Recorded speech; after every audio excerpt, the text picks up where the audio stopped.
야고보서 5장 7절로 11절까지의 말씀, 우리 한 목소리로 함께 읽겠습니다. 그러므로 형제들아, 주께서 강림하시기까지 길이 참으라. 보라, 농부가 땅에서 나는 귀한 열매를 바라고 길이 참아 이른 비와 늦은 비를 기다리나니 너희도 길이 참고 마음을 굳게 하게 하라. 그 주의 강림이 가까우니라. 형제들아, 서로 원망하지 말라. 그리하여야 심판을 면하리라. 보라, 심판주가 문 밖에서 계시니라. 형제들아, 주의 이름으로 말한 선지자들을 고난과 오래 참음의 본으로 삼으라. 보라, 인내하는 자를 우리가 복되다 하나니 너희가 욥의 인내를 들었고 주께서 주신 결말을 보았거니와 주는 가장 자비하시고 긍휼히 여기시는 이시니라.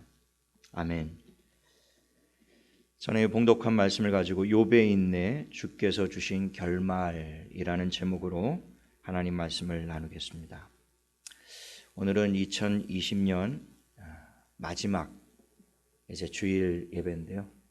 우리 좌우 옆에 분에게, 우리 가정에 계신 분들도 한번 이렇게 인사하셨으면 좋겠습니다. 한 해 동안 수고 많으셨습니다. 네.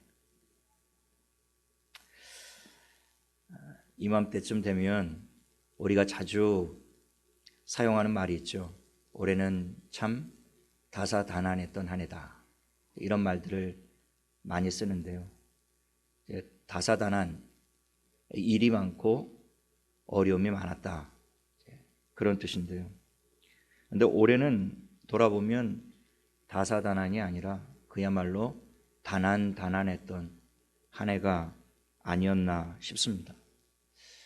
고난, 정말 그 어느 해보다 고난과 어려움이 많았던, 우리가 평생을 사는 동안 이런 고난을 다시 또 겪게 될 수 있을까 싶을 정도로 참 힘든 시간을 올 한 해 동안 우리 모두가, 또 우리뿐만이 아니라 전 세계가 이 어려움 중에 지금 한 해의 마지막을 이제 맞게 되었는데요. 그런 점에서 오늘 우리가 읽은 본문 말씀은 이 고난과 어려움 중에도 우리가 어떻게 인내하며 끝까지 이 고난을 견뎌내야 하는지에 대한 중요한 권면과 교훈의 말씀을 오늘 우리에게 주고 있습니다. 부디 오늘 주시는 이 말씀이 지난 한 해 동안 정말 힘들고 어려운 고난을 통과해온 모든 성도들과, 또 앞으로 어떤 일들이 우리 앞에 닥쳐올지 장래를 알 수 없는 불안하고 어려운 순간이지만, 그러나 오늘 이 말씀을 마음에 새기고 붙잡고 다가오는 새해를 우리가 담대하게 맞이할 수 있게 되기를 예수님의 이름으로 축원을 드립니다. 오늘 본문 7절에 보면 도대체 우리가 언제까지 이 고난을 참고 인내해야 하는가에 대한 말씀을 주고 있습니다. 7절 상반절에 보면 그러므로 형제들아, 주께서 강림하시기까지 길이 참으라, 이렇게 권면하고 있어요. 왜 주님이 강림하실 때까지 우리가 이 고난을 참고 견뎌야 하는가? 그 이유는 주님이 오시면 이 고난이 끝날 것이기 때문에 그렇습니다. 또 주님이 오시면 우리가 끝까지 참고 견디고 주를 위하여 인내한 그들 모든 믿음의 삶에 대하여 하나님의 보상과 상급이 주어질 것이기 때문에 그렇다라는 것이죠. 그러니까 야고보는 지금 소망을 주님이 강림하시는 날에 두라, 이렇게 이야기하고 있습니다.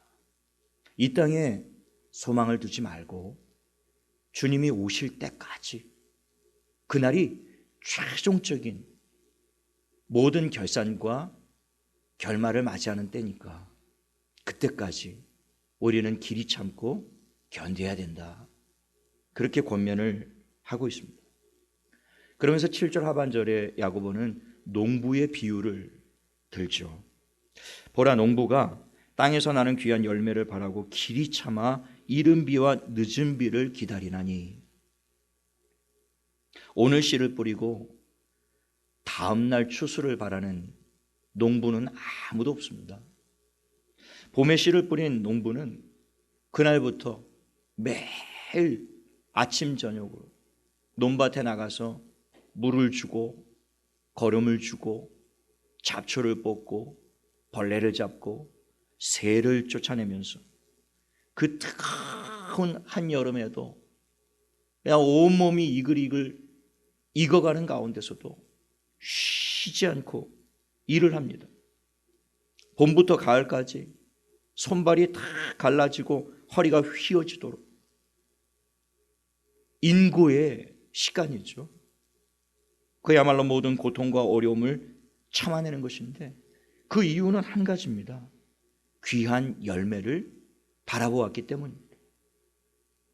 지금은 내가 이렇게 힘들고 피땀을 쏟고 눈물을 흘리고 고통스러운 시간들을 보내지만 그러나 그 농부가 그 힘들고 어려운 일을 힘들고 어려워하지 않고 소망을 품고 날마다 인내하며 참겨 자기에게 주어진 그 일들을 묵묵히 성실하게 감당하는 이유가 무엇이겠습니까?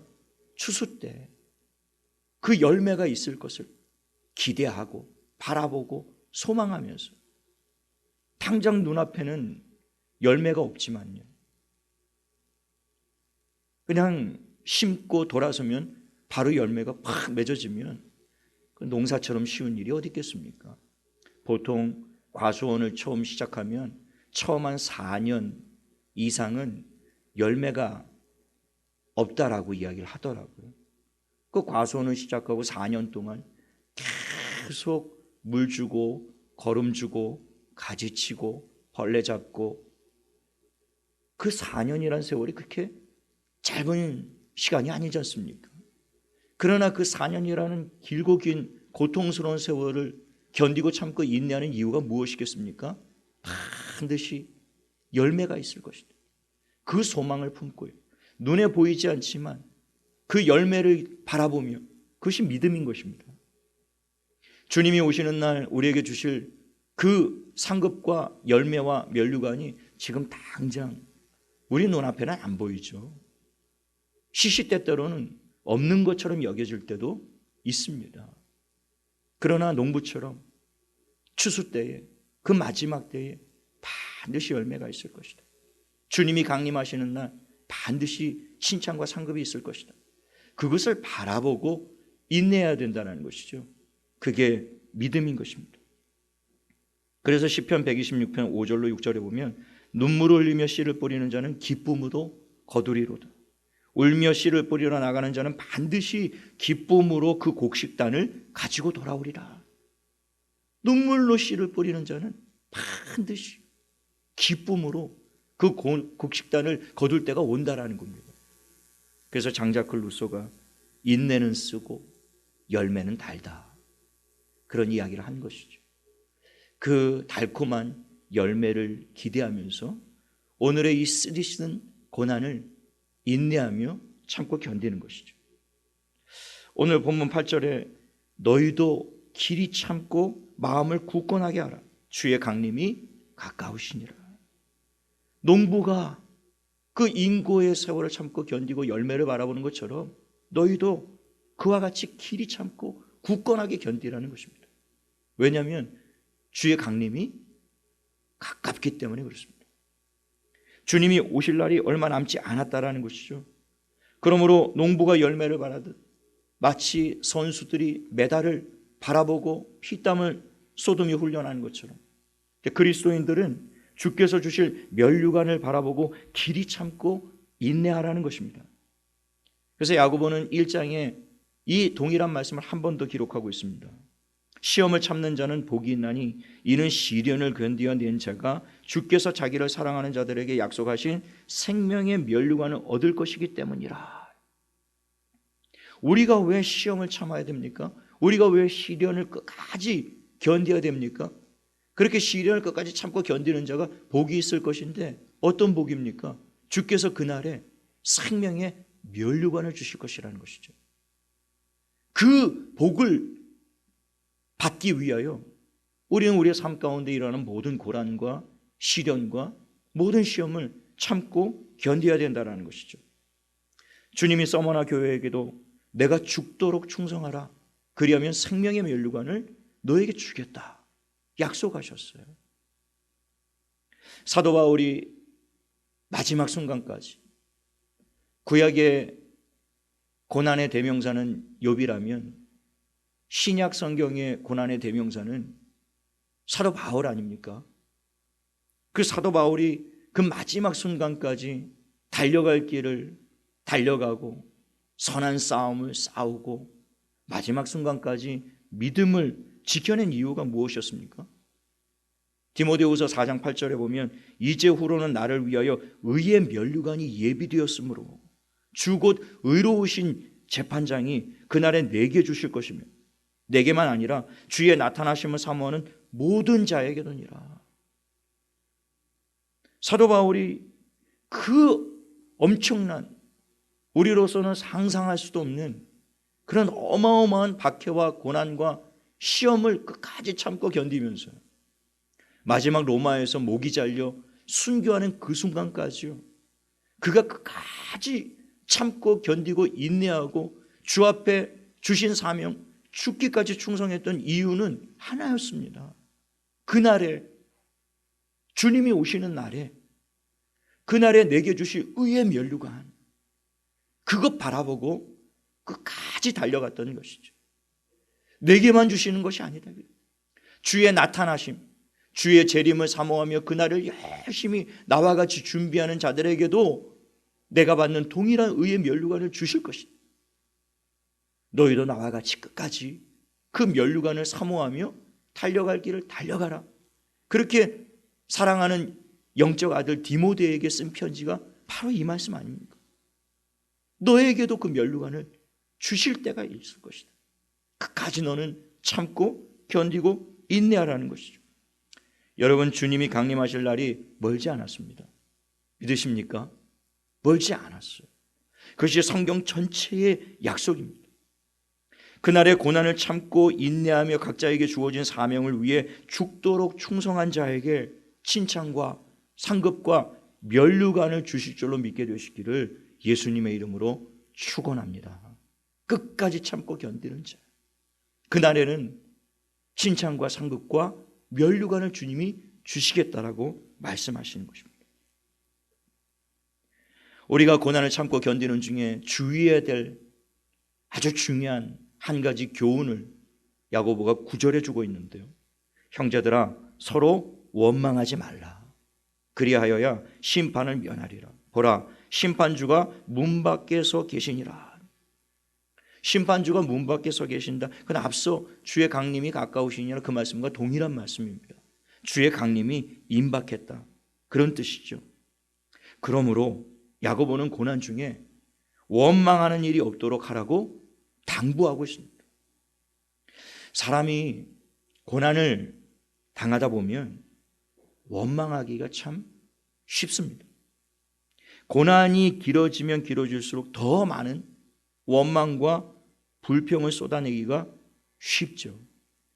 고난 중에 감사하기란 보통 믿음이 아니고서는 참 어려운 일입니다. 고난 중에는 대다수의 사람들이 원망하고 불평하고 탄식합니다. 남을 탓하고 문제를 탓하고 정부를 탓하고 지도자를 탓하고 대통령을 탓하고, 요즘에는 교회를 탓하는 사람들이 너무 많아서 가슴이 너무너무 아픈데 거기까지는 그나마 괜찮습니다. 그러나 나아가서 하나님을 탓하고 원망하는 우를 범하기까지 많은 사람들이, 선을 잘 지키면 좋은데 살다 보면 왜 탓하고 싶고 원망하고 싶고 불평하고 싶은 일들이 왜 없겠습니까? 나오기 마련일 텐데요. 그러나 선을 잘 지키고 입술을 금하여 극단적인 죄를 범하는 일, 특별히 하나님에게까지 나가서 원망하고 불평하는 일은 없도록 주의를 기울여야 한다는 것이죠. 잘 되는 가정은 잘 되는 사업장은, 잘 되는 사회는, 잘 되는 교회는 서로 간에 원망과 불평이 없습니다. 이게 화목한 가정과 부부를 보면 서로를 탓하지 않죠. 그러나 이 잘못된 가정과 사회와 단체를 보면 끊임없이 서로에 대한 원망, 불평, 내 탓이어야 해야 될 그 순간에 네 탓이, 이게 다 너 때문. 나로 말미암아 시작된 고난이고 어려움인데도 깨닫지 못하는 인생들이 참 많습니다. 우리 사회가 지금 너무 혼란스러운데 서로 탓을 하기, 전부 네 탓이, 누구 하나도 내가 잘못했습니다, 내가 부족해서 그렇습니다, 이런 사람을 찾기가 어려운 거예요. 그러면 결국엔 원망하는 그자가 망하고 원망의 대상자가 망하고 그 원망의 소리를 듣는 사람이 망. 원망은 우리가 당하고 있는 고난에 아무런 유익을 주지 못합니다. 고난은 우리 문제 해결에 전혀 도움이 되지를 않아요. 그래서 야고보는 고난 중에 대부분의 사람들이, 많은 사람들이 니 탓 내 탓하며 원망하고 불평하기 쉬운 그런 타락한 인간의 성품을 잘 알고 있었던 야고보는 원망하지 말라는 것입니다. 서로 원망하지 말라. 그리하여야 심판을 면하리라. 주님이 심판주가 문 밖에 서 있는. 그래서 고린도전서 10장 10절에 보면 그들 가운데 어떤 사람들이 원망하다가 멸망시키는 자에게 멸망하였나니 너희는 그들과 같이 원망하지 말라. 사도 바울이 이 말씀을 고린도 교회에게 하면서 광야 40년 여정을 걸었던 이스라엘 백성들의 사건을 예로 들어 너희는 원망하지 말라, 이렇게 권면을 했던 것입니다. 이스라엘 백성들이 광야에서 하나님을 원망하고 모세를 원망하다가 불뱀에 물려서 수만 명이 목숨을 잃습니다. 원망은 문제를 더 일으킬 뿐이지 결코 문제를 해결하는 방식이 아님을 보여주신 것이죠. 더군다나 하나님을 향한 원망은 더 큰 문제를 만들기 마련입니다. 광야를 40년 걷는다라는 것은 참으로 벅차고 힘든 여정이죠. 1시간이라 걸을 수 있는 길입니까?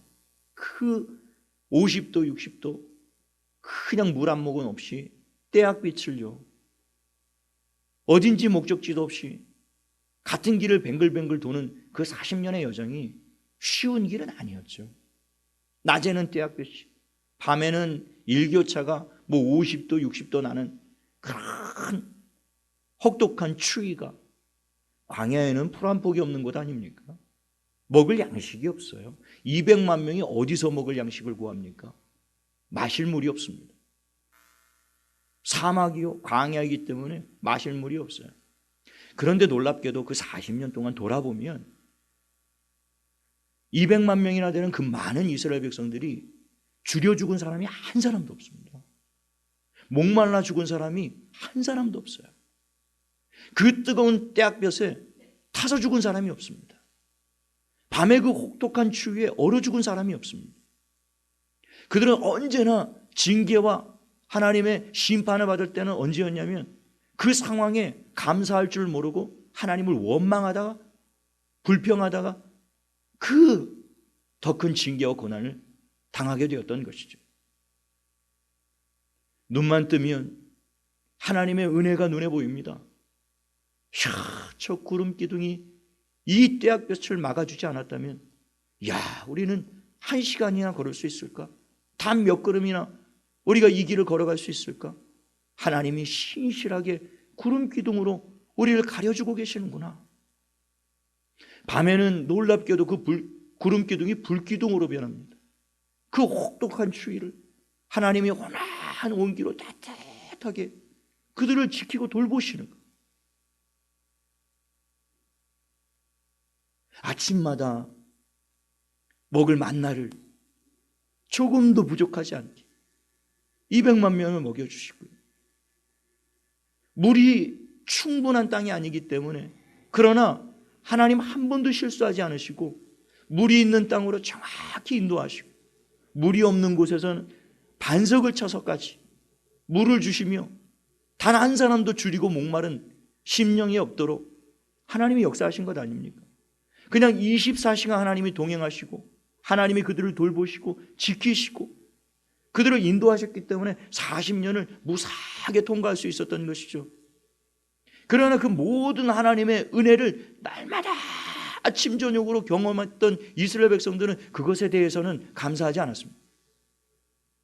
우리가 참 요즘에 1년 동안 코로나를 통과하면서 일상의 평범한 것들이 이렇게 감사한 것들이었구나, 이런 거 참 많이 고백하게 되는데요, 그렇게 일상의 평범한 것들에 대해서는 우리가 잘 감사하지를 못했습니다.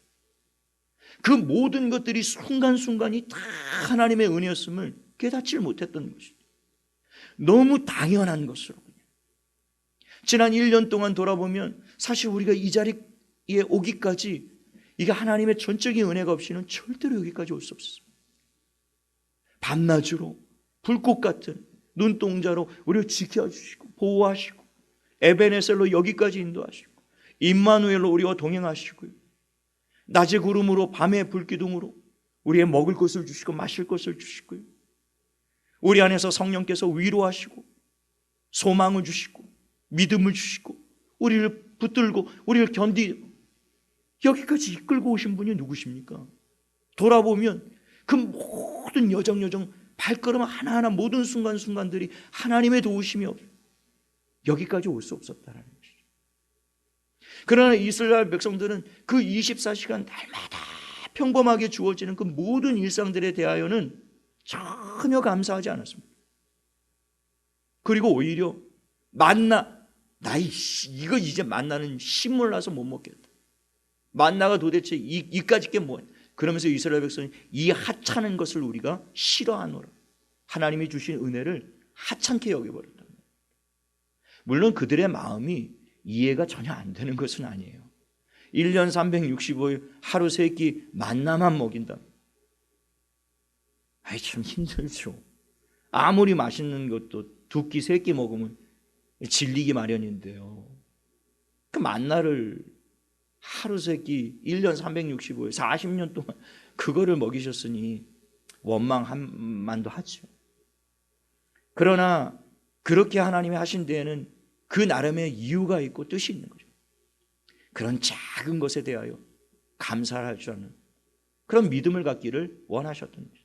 일상의 소소하고 평범한 모든 것들, 우리 눈에는 하찮게만 보였던 그것들이 이게 감사한 하나님의 전적인 은혜였구나. 이스라엘 백성들은 그 원망함을 불평하다가 하나님의 큰 고난과 징계를 당했던 것이죠. 지난 한 해 우리가 참 이 광야의 여정길을 통과하느라고 참 힘들고 어려운 시간들을 통과했습니다. 저는 개인적으로는 굉장히 낙천적이고 긍정적입니다. 이 마지막 때에 참 이 하나님의 말씀을 전하다 보니까 참 무겁고 심각한 말씀들을 참 많이 전해야 되는 제 심정도 굉장히 무거운데요, 저는 사실은 굉장히 밝고 긍정적이고 굉장히 낙천적인 성격입니다. 걱정이 없는 사람이에요. 그런데 올 한 해 동안 참 힘들더라고요. 이게 우울증인가? 이게 공황장애인가? 이거 조금 더 되면 이거 상담 한번 받아봐야 되는 거 아닌가? 라고 싶을 정도로요. 가슴이 답답해지고요. 갑자기 숨이 쉬어지지 않고 이게 도대체 뭘까? 그러니까 이 현실과 상황을 바라보면 왜 안 그러겠습니까? 그러지 않는 게 오히려 이상한 것 아닐까요? 그러나 그렇게 힘들고 어려운 고난과 시련의 과정을 광야처럼 우리가 통과했지만 또 돌아보면 시련과 고난만 있었던 것이 아니라 그런 시련과 고난 중에도 이스라엘 백성들 40년 동안 돌보시고 지키셨던 것처럼 하나님의 은혜로 여기까지 왔구나, 그것을 깨닫게 되는 것이죠. 그러므로 우리는 어떤 순간 어떤 상황 가운데서 결코 원망하거나 불평을 해서는 안 된다는 것이죠. 계속해서 야고보는 10절에 형제들아 주의 이름으로 말한 선지자들을 고난과 오래 참음의 본으로 삼으라. 너희가 지금 이 당하는 고난과 시련이 참 참기 힘들고 어려울 텐데, 그럴 때면 보통 사람들이 갖는 생각이 나만 힘든 줄 알아. 나만 어려운 줄 알아. 왜 나만 겪는 고난이냐고. 원망하지 마세요. 그 찬송처럼 보통 이 고난이 많이 겹치다 보면 나만 그런 고난을 당하는 줄로 아는데, 그런데 야고보는 너희만 그 고난 당한 것이 아니다. 10절에 너희보다 앞선 우리 믿음의 조상들과 선배들도 너희와 같은 고난이 있었고, 그 고난 중에 오래 참은 많은 사람들이 있었다. 그런 신앙의 인물로 너희의 본을 삼으라. 그러면서 11절에 욥을 고난과 오래 참음의 본으로 제시합니다. 앞서 잠시 말씀드렸지만 욥은 그야말로 고난의 대명사입니다. 그러니까 야고보도 고난 하면 딱 떠오르는 한 인물이 구약에 욥이 딱 떠올랐던 거예요. 그 욥의 이야기를 들려주는 것입니다. 고난하면 욥이죠. 그래서 욥은 모든 고난당하는 자들이 본으로 삼아야 할 좋은 본보기다라는 것입니다. 그래서 11절에 보라, 인내하는 자를 우리가 복되다 하나니 너희가 욥의 인내를 들었고 주께서 주신 결말을 보았거니와 주는 가장 자비하시고 긍휼히 여기시는 이시니라. 인내하는 자가 복되다. 왜 그렇습니까? 욥이 끝까지 인내하여 주님이 주신 놀라운 결말을 우리가 이미 알고 있기 때문입니다. 인내의 끝, 고난의 끝에는 주님이 서 계십니다. 우리는 막연하게 이 고난을 참고 견디고 나아가는 게 아니에요. 우리가 가는 이 걸음 끝에는 주님이 서 계세요. 우리는 그 주님을 바라보고 가는 겁니다. 어린아이가 걸음마를 처음 배울 때 다 웃어서 몇 걸음 떼다 넘어지고 몇 걸음 떼다 넘어지고, 그러나 이리 오라고 외치는 그 아버지를 보고, 아빠를 보고 그 어린아이가 다시 일어나서 용기를 내서 또 걸어가고 또 걸어가고 또 걸어가듯이 넘어지면 아빠가 격려해주고 할 수 있다. 일어나라. 조금만 더 오라고. 아기가 또 넘어져서 힘들고 아프지만 또 일어나지 않습니까? 그래서 그 아빠를 향해서 또 한 걸음 또 한 걸음, 결국에는 아빠의 품에 콱 안기는 순간이, 그때 그 아빠의 품에 안길 때 그 아기들이 막 차지러지듯이 웃죠. 행복해서 자기가 아빠 있는 데까지 끝까지 내가 견디고 걸어갔구나. 그 성취감과 그 아빠의 따뜻한 품으로 자기를 맞아주고 안아준다는 사실 때문에 너무 감격이 되고 기쁨. 그게 우리의 이 레이스를, 이 인내의 시간들을 마치고 결국 우리가 최종적으로 맞이해야 될 우리의 결말이 그것입니다. 지금도 주님은 두 팔을 벌리고 손을 벌리고 박수를 치면서 넘어진 우리들을 향해서 일어나라, 일어나. 너 할 수 있다. 아빠를 바라보고 일어나라, 일어나. 지금도 주님이 계속 우리에게 그 말씀하고 욥을 향하여 계속 그렇게, 결국에는 욥에게 놀라운 결말을 하나님이 주시지 않았습니까? 그러니 욥을 보고 욥으로 너희의 본보기를 삼고 욥과 같이 끝까지 견디고 인내하라고 야고보가 권면을 했던 것이죠. 욥기서 1장 1절에 보면요, 우스 땅에 욥이라 불리는 사람이 있었는데 그 사람은 온전하고 정직하여 하나님을 경외하며 악에서 떠난 자더라. 여러분, 성경에서 욥과 같은 이런 평가를 받은 사람이 많지 않습니다. 욥은 온전하고 정직하여 하나님을 경외하며 악에서 떠난 자였습니다. 온전하고 정직하고 하나님을 경외하고 악에서 떠난 자였어요. 심지어 욥기서 1장 3절 하반절에 보면 이 사람은 동방 사람 중에 가장 훌륭한 자라, 이렇게 되어 있습니다. 동방 땅이 얼마나 큰 땅인데요, 그 동방 땅에서 욥이 가장 훌륭한 사람이라고 하나님이 인정을 해주셨어요. 욥은 아브라함과 동시대 인물입니다. 지역도 동방으로 욥과 아브라함이 비슷한 곳에 살고 있었어요. 욥은 믿음의 조상 아브라함과는 비교도 할 수 없을 만큼 아주 신실한 사람이었습니다. 그런데 욥이 당한 고난을 보면 이것은 그야말로 우리의 상상을 초월하는 고난 이런 고난이 어디 있습니까, 세상에. 그 어마어마한 고난을 당하는데요, 1장에 보면 하루아침에 전 재산을, 그는 굉장히 부유한 사람이었는데요, 그 많던 재산이 순식간에 사라져버립니다.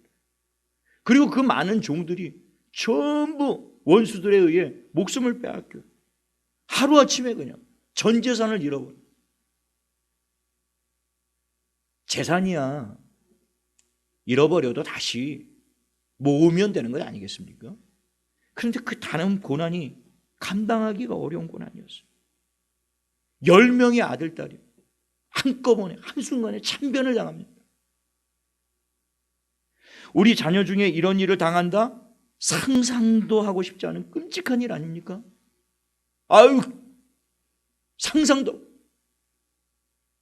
우리 자녀 중에 하나라도요,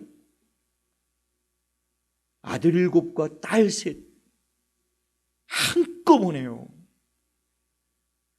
무슨 이런 고난이 있습니까? 무슨 이런 재앙이 있느냐고.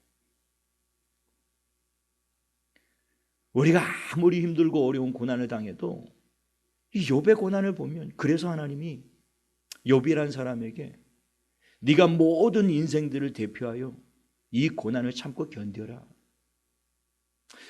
하나님은 욥이 이 고난을 견디고 이겨낼 것을 알았습니다. 그래서 감당할 시험이었기에 욥에게 주신 거예요. 네가 인류를 대표해 이 엄청난 고난을 참고 인내하라. 그리고 이 땅을 살아가는 모든 인생들에게 네가 본이 되라. 모든 고난을 당하는 인생들은 그 욥을 바라보면 다시 견딜 수 있는 용기가 생길 수 있다라고 생각을 합니다. 욥보다 더 큰 고난을 당한 사람은 저는 보질 못했습니다. 아직까지. 어마어마한 고난을, 어마어마한 고초를 겪은 사람이에요. 그런데 욥이 이 어마어마한 상황 가운데 이렇게 반응합니다.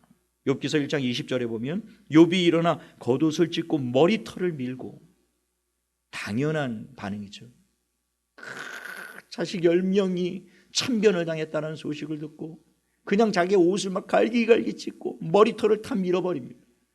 이거 애통과 심각한 슬픔을 표현한 표현이었어요. 참을 수가 없고 견딜 수가 없는 것이죠. 그런데 그 다음이 놀랍습니다. 그가 땅에 엎드려 예배하며.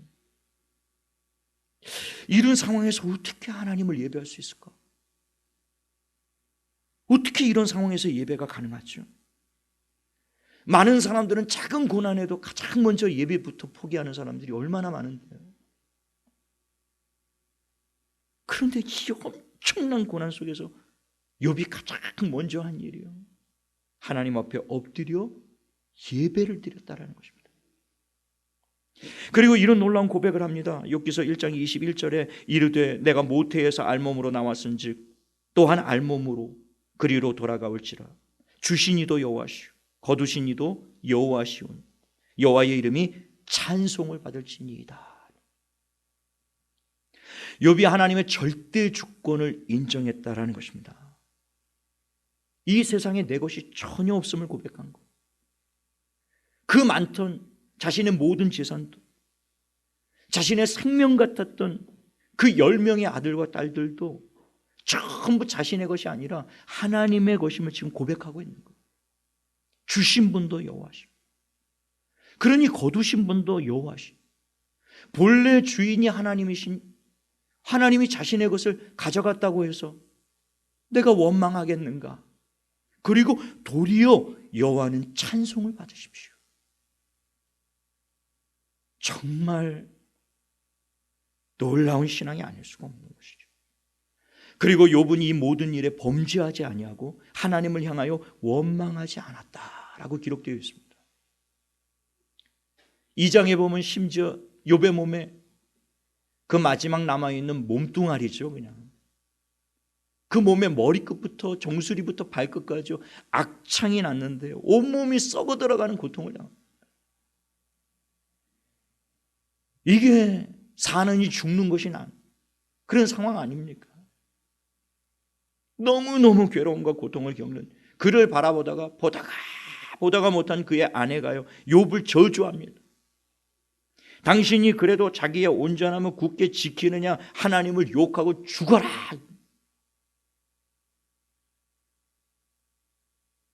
많은 사람들이 이해할 수 없는 고난을 당하면 이렇게 하나님을 원망합니다. 하나님이 계시면, 하나님이 살아계시면, 하나님이 그렇게 자비하시고 긍휼이 많으시고 은혜가 많으시고 사랑이시라면 왜 우리에게 이런 고난을 주느냐? 왜 우리에게 이 고통을 주느냐? 그러나 전에 말씀드렸던 것처럼 인생으로 하여금 근심하고 고생하는 것은 하나님의 본심이 아니라 자기 자신에게 얼마나 큰 죄악이 있는지를 인생들은 잘 모릅니다. 좋았던 것에 대해서는 감사하지 않다가 조금만 잘못된 것이 있으면 하나님을 향하여 원망을 쏟아내는 인생들이 얼마나 많은지 몰라요. 네가 그렇게 하나님을 섬기고 그렇게 하나님을 예배하고 그렇게 하나님을 의지했는데 왜 하나님이 너에게 복을 주시기는커녕 이런 재앙과 저주들을 주느냐? 차라리 하나님을 저주하고 차라리 나가서 자결하는 게 낫지 않느냐? 그게 아내의 입에서 나올 소리입니까? 가장 곁에서 믿음을 주고 용기를 주고 위로를 주고 소망을 주고 격려를 해줘야 될 사람이. 그때 이 욥이 이렇게 이야기합니다. 그대의 말이 어리석은 여자의 말 같도다. 우리가 하나님께 복을 받았은즉 화도 받지 아니하겠느냐 하고 이 모든 일에 욥이 입술로 범죄하지 아니하니라. 아무리 욥을 묵상해도 참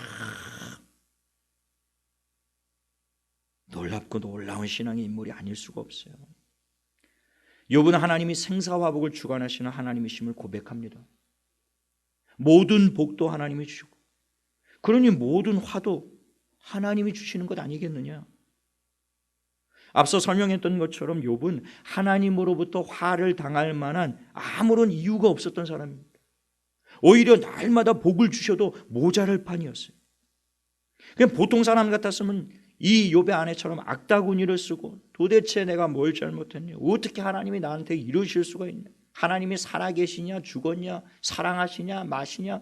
그러면서 이스라엘 백성들이 광야에서 그 원망불평했던 것처럼 하나님 앞에 원망불평하기가 쉬운데요.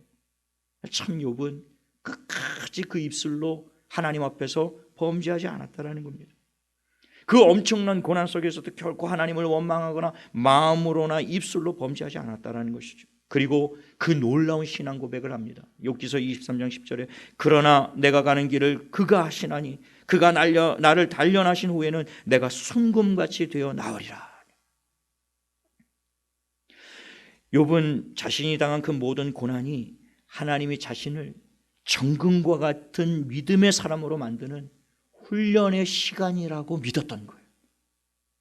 이 관점의 차이가 이렇게 놀라운 차이를 만들어내는 것입니다. 하나님이 나를 이유 없이 고난을 주시는 것이 아니다. 이 고난에는 나는 다 이해할 수 없지만 우리가 이 세상에서 일어나는 일들을 우리가 어떻게 다 이해하겠습니까? 한 치 앞도 내다볼 수 없는 인생이고 내일 일을 자랑하지 못하는 게 우리 인생 아닙니까? 어떻게 이 세상 이치를 알고 하나님이 오묘하게 일하시는 그 모든 일들을 우리가 다 어떻게 깨달아 알 수가 있겠습니까? 설명할 수 없는 일들이 세상에 너무 많죠. 욥의 고난이 그것 아닙니까? 이거 어떻게 설명됩니까? 복을 받고 또 복을 받고 또 복을 받아야 될 그런 신실한 믿음의 사람이 이 고난을 당하고 이 고난을 당하고 이 고난을 당하는데 이거 어떻게 설명하느냐 말입니다. 그런데 욥은 그렇게 이해하지 않았다는 거예요. 하나님의 뜻이 있다 여기는. 나는 지금 다 이해할 수 없지만 분명히 하나님이 나를 지금 단련하시는 시간이다. 나를 훈련하시는 시간이다. 나는 하나님 앞에 신실하게 살려고 했지만, 순결하게 살려고 했지만, 믿음을 지키며 살려고 했지만, 그래도 하나님이 보실 때는 내가 온전하겠나? 나한테도 부족한 것이 있겠지. 내 안에도 여전히 끊지 못한 죄가 있겠지. 그런 나를 순결하고 순수하고 정결하고 거룩하고 깨끗하게 그리스도의 신부처럼 만들기 위해서 나를 연단하시는구나. 그렇게 믿었다라는 거예요. 그렇게. 그래서 끝까지 참고 견뎠던 것이죠. 고난은 하나님이 우리를 훈련하시는 시간입니다. 고난은 하나님이 우리의 믿음을 단련하는 시간입니다. 고난은 하나님이 우리를 정결하게 만드시는 과정이에요. 욥은 그 엄청난 고난을 믿음으로 잘 견디고 통과해냈습니다. 그리고 욥기서 42장 마지막 결론에 보면 하나님이 욥에게 어떤 결말을 주셨는지 우리는 너무나 잘 알고 있죠. 하나님이 욥의 그 건강을 본래대로 다 온전하게 치유하시고 회복해 주실 거예요. 그가 잃어버렸던 모든 재산의 갑절로 그에게 다시 회복을 해 주시고요. 그 원망하고 저주하고 집을 뛰쳐나갈 아내를 대신하여 정말 신실한 믿음의 여인을 주셔서 그로 하여금 아들 7과 딸 3을 다시 얻도록 모든 것을 다 원상으로 회복하시고 갑절의 복을 그에게 허락하셨습니다. 그는 장수의 복을 누리며 아들 손자 4대까지 보았다라고 성경은 기록하고 있습니다. 이것이 욥의 인내에 대한 주께서 주신 결말이었습니다. 결론적으로요, 우리는 지난 한 해 동안 너무나 힘들고 견디기 어려운 고난의 시간들을 지나왔습니다. 새해가 이제 얼마 남지 않았는데요, 이 고난이 얼마나 더 지속될지 김원국 집사님 오늘 기도하셨던 것처럼 장래를 알 수 없는, 우리는 백신에 희망을 걸고 있지만 그것이 우리의 모든 고난의 문제를 다 해결해 주리라고 아무도 생각하지 않을 것입니다. 모든 것이 불투명하고 모든 것이 불안하고 그 어느 해 연말과 연시와 달리 지금 힘들고 어려운 상황을 우리는 지나왔고 또 맞이해야 되는 그런 중대한 시간 가운데 우리가 지금 놓여 있습니다. 그러나 이 가운데 하나님의 선하신 뜻과 목적이 있음을 우리가 욥과 같이 배우고 욥과 같이 이 고난을 끝까지 견디고 주님이 강림하실 때까지, 주의 강림이 가까우시니라 문 밖에 심판주가 서 계신 주님이 곧 오실 겁니다. 그 주님을 바라보시고 한 걸음 한 걸음 힘들고 어려운 또 한 해가 될 수 있겠지만 욥과 같이 입술로 원망하지 않고 도리어 고난 중에 하나님을 찬양하며 엎드려 하나님을 경배하며 끝까지 인내하여 승리하고 주님이 욥에게 주셨던 그 놀라운 갑절의 축복이 저와 여러분의 결말이 될 수 있게 되기를 예수님의 이름으로 축원을 드립니다.